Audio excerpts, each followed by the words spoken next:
फतेहाबाद की, जहां पर बीजेपी नेता मनीष सिंगला के अपमान के मामले में डीएसपी जितेंद्र राणा ने मनीष सिंगला से माफी मांग ली है। बीजेपी नेता मनीष सिंगला ने डीएसपी को माफ कर दिया है। 27 अप्रैल 2025 को सिरसा में कार्यक्रम से जुड़ा यह मामला है, जहां पर साइक्लोथॉन के समापन कार्यक्रम में मनीष सिंगला पहुंचे थे। इस दौरान डीएसपी जितेंद्र राणा ने मनीष सिंगला को कार्यक्रम से बाहर निकाल दिया था। इस मामले को सुलझाने के लिए एसपी डॉक्टर मयंक गुप्ता ने डीएसपी जितेंद्र राणा और मनीष सिंगला को पीडब्ल्यूडी रेस्ट हाउस बुलाया था, जहां डीएसपी जितेंद्र राणा ने बीजेपी नेता मनीष सिंगला से माफी मांगी। मौके पर मनीष सिंगला ने डीएसपी को माफ कर दिया है और कहा है कि अब उन्हें कोई शिकायत नहीं है। के संदर्भ में बताना चाहूंगा कि मैं कल माननीय सीएम साहब की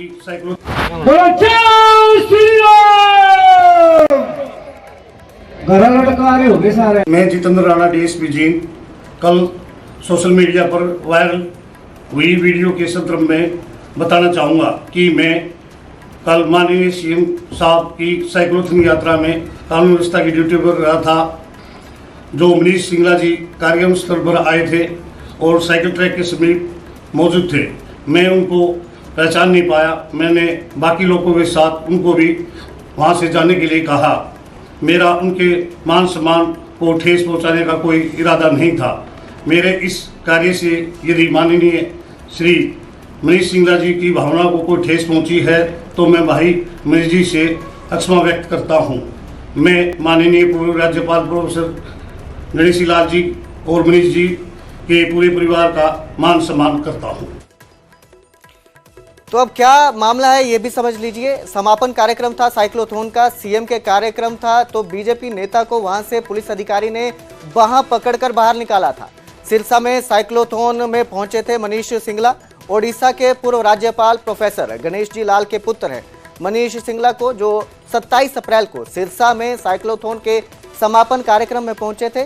वहां नायब सिंह सैनी मुख्यमंत्री भी पहुंचे थे। उसी कार्यक्रम में मनीष सिंगला को निकाल दिया गया था। इस मामले को सुलझाने के लिए एसपी डॉक्टर मयंक गुप्ता ने डीएसपी जितेंद्र राणा और मनीष सिंगला को पीडब्ल्यूडी रेस्ट हाउस में बुलाया, जहां डीएसपी जितेंद्र राणा ने बीजेपी नेता मनीष सिंगला से माफी मांगी। डीएसपी जींद, जो 27 अप्रैल को साइक्लोथॉन यात्रा में कानून व्यवस्था संभालने की ड्यूटी के दौरान स्टेज के पास मौजूद थे। इस दौरान मनीष सिंगला कार्यक्रम स्थल पर आए थे और साइकिल ट्रैक के नजदीक मौजूद थे।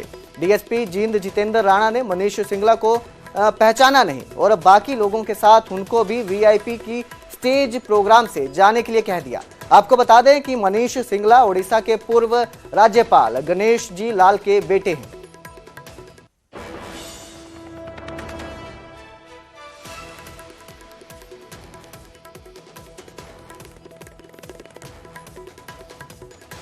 पहलगाम आतंकी हमले में शहीद लेफ्टिनेंट विनय नरवाल के घर नेताओं के आने जाने का सिलसिला जारी है। किसान नेता राकेश टिकैत ने सोमवार को विनय नरवाल के घर जाकर उनके परिजनों को सांत्वना दी।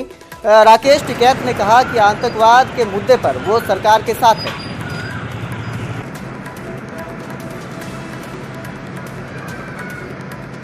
अब सरकार को तो फैसले लेने चाहिए, सरकार को तो नमक का फैसला भी लेना चाहिए और हमको आम आदमी को भी लेना चाहिए। लाहौरी नमक का इस्तेमाल नहीं करना चाहिए, लेना चाहिए आम आदमी को भी। कितने लोगों ने सेंधा नमक खाया है, कौन कौन उसका बहिष्कार करेगा? तो बहुत से फैसले हैं, बहुत इंटरनल फैसले होते हैं, इन सब का लेना पड़ेगा अपने आप भी, सरकार का भी। जो सरकार ले रही है हम उस मुद्दे पे, अगर बाहरी देश के बाहर कोई भी फैसला होगा तो भारत में रहने वाले लोगों को साथ में उस फैसले के साथ में हमको खड़ा रहना चाहिए। पानी वाला फैसला सही है, ठीक है, पानी वाला ठीक है फैसला। रुक करेंगे अगली खबर का। कुरुक्षेत्र में पहलगाम के शहीदों की याद में श्री अखंड पाठ साहिब शुरू किया गया है। ऐतिहासिक गुरुद्वारा 6वीं पातशाही में अखंड पाठ गुरुद्वारे के हेड ग्रंथी बाबा बेअंत सिंह ने शुरू किया है। 30 अप्रैल की सुबह 10 बजे तक यहां पर हाजिरी लगा सकते हैं। HSGMC पूर्व प्रधान जगदीश सिंह झिंडा ने हमले की निंदा की, गुनाहगारों के खिलाफ कड़ी कार्रवाई किए जाने की मांग की, शहीदों की याद में स्मारक बनाए जाने की मांग की, कश्मीर में सुरक्षा व्यवस्था पुख्ता किए जाने की मांग की। तो शहीदों की याद में कुरुक्षेत्र में श्री अखंड पाठ साहिब का पाठ रखा गया है।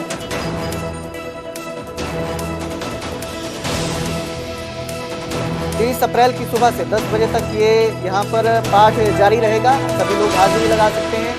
HSGMC के पूर्व प्रधान जगदीश सिंह झिंडा ने भी हमले की निंदा की, गुनाहगारों के खिलाफ कड़ी कार्रवाई किए जाने की मांग की।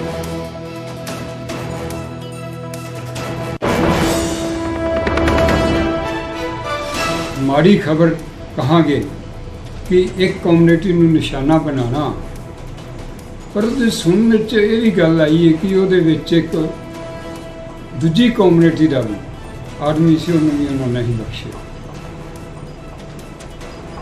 ਕਿਸੇ ਤੇ ਵੀ ਹਮਲਾ ਹੋਵੇ ਨਜਾਇਜ਼ ਦੁਖਦਾਈ ਹੁੰਦਾ ਹੈ। ਇਸ ਕਰਕੇ ਉਹਨਾਂ ਦੀ ਆਤਮਾ ਦੀ ਸ਼ਾਂਤੀ ਵਾਸਤੇ ਅੱਜ ਉਹਨਾਂ ਨੂੰ 9 ਦਿਨ ਹੋ ਗਏ ਨੇ। ਸਾਡੇ ਸਿੱਖ ਧਰਮ ਵਿੱਚ 9ਵੇਂ ਦਿਨ ਹੀ ਅੰਤਮ ਅਰਦਾਸ ਦਾ ਅਖੰਡ ਪਾਠ ਸਾਹਿਬ ਸ਼ੁਰੂ ਹੁੰਦੇ ਨੇ। संविधान गौरव दिवस के, और हम सब उसको मना भी रहे। पूरे वर्ष उसके कार्यक्रम चल रहे हैं। आदरणीय प्रधानमंत्री जी ने एक पूरी रचना योजना बनाई कि ये देश बाबा साहेब के उस संविधान के अनुसार आगे बढ़े, और उन महापुरुषों को भी हम याद करें जो हमें कुछ दे करके गए हैं, जिन्होंने हमें कुछ दिया है। उनके दिवसों के ऊपर हमें उनको याद करना चाहिए। हमें यह भी खुशी है कि हमने हरियाणा के अंदर पिछले 10 वर्षों में ऐसे उन महापुरुषों को, जिन्होंने इस देश, इस समाज, इस धर्म के लिए अपना महायोगदान दिया है, ऐसे सब महापुरुषों को भी उनके दिवसों पर हम याद करते हैं। और मेरा आग्रह है, क्योंकि सरकार निष्पक्षता से काम कर रही है, इसका उदाहरण भी हमारे सामने आया है। अभी एक बैच पीछे हमारे SCS अधिकारियों का वो निकला था, ट्रेनिंग करके आए, तो मैं उनके बीच में चला गया। तो वहां भी मैं पूछ रहा था, उन SCS अधिकारी जब ट्रेनिंग करके और ड्यूटी पर जा रहे थे, तो उन्होंने भी अपना एक्सपीरियंस बताया, कैसे उन्होंने अपने जीवन को शुरू किया और इस मुकाम के ऊपर कैसे पहुंचे।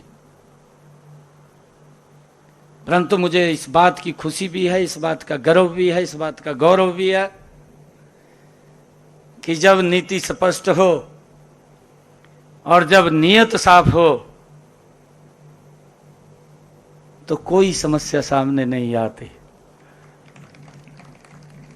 मुझे इस बात का गर्व है कि जब उन बच्चों ने बताया, कई बच्चों ने बीच में बताया कि एक साधारण परिवार से कोई सोच भी नहीं सकता। मैं उदाहरण आपके सामने खड़ा हूं, मेरे परिवार में से कोई पंचायत का चुनाव भी नहीं लड़ा, और मोदी जी ने मुख्यमंत्री बढ़ाई का बढ़ाई दिया। एक साधारण परिवार का बालक अपनी मेहनत के, अपने परिश्रम के ऊपर कैसे आगे बढ़ता है।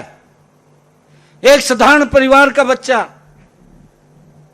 बिना पर्ची, बिना खर्ची के IAS लग जाता है, CS लग जाता है, हरियाणा सरकार की नौकरी लग जाता है। इसका